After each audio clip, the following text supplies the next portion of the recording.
கர்த்தருடைய நாமத்துக்கு ஸ்தோத்திரம் உண்டாவதாக.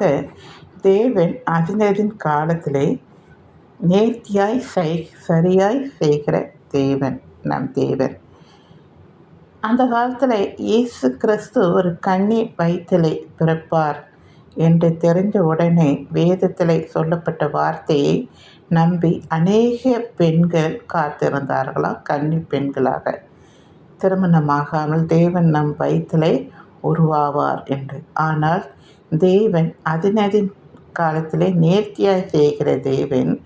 மரியாள் என்ற ஒரு பெண், அவள் எப்பொழுது பிறந்து அவள் வாலிப்பிள்ளையாய் மாறுகிறாளோ அந்த நேரத்திலே ஆண்டவர் அவள் வயிற்றிலே உருவானதை நாம் பார்க்கிறோம். இயேசுவை பிடிக்கிறதுக்கு ஒரு டைம், இயேசுவை மறிக்கிறதுக்கும் ஆண்டவர் ஒரு டைம், எல்லாத்துக்கும் சரியாய் ஆண்டவர் எல்லாவற்றையும் செய்து முடித்தார். நம்முடைய வாழ்க்கையில் கூட நமக்கு ஏன் இது நடக்கவில்லை, இது ஏன் சம்பவிக்கவில்லை, ஏன் இப்படி நடந்தது என்று நீங்கள் யோசிக்காதீர்கள். தேவன் அதினதின் காலத்திலே நேர்த்தியாய் சரியாய் செய்வார். நீங்கள் அதை பார்க்கும்போது நீங்கள் ரொம்ப ஆச்சரியமாக இருக்கும்.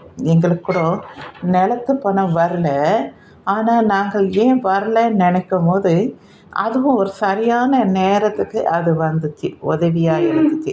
அதே போல தான் தேவன் நமக்கு அதினதின் காலத்திலே நேர்த்தியாய் செய்து முடிப்பார். சரிங்களா? அதனால் நீங்கள் எதுக்கும் கவலைப்படாமல் தேவன் எல்லாவற்றையும் பார்த்து கொள்வார் என்று நீங்கள் நம்புங்கள். தேங்க்யூ.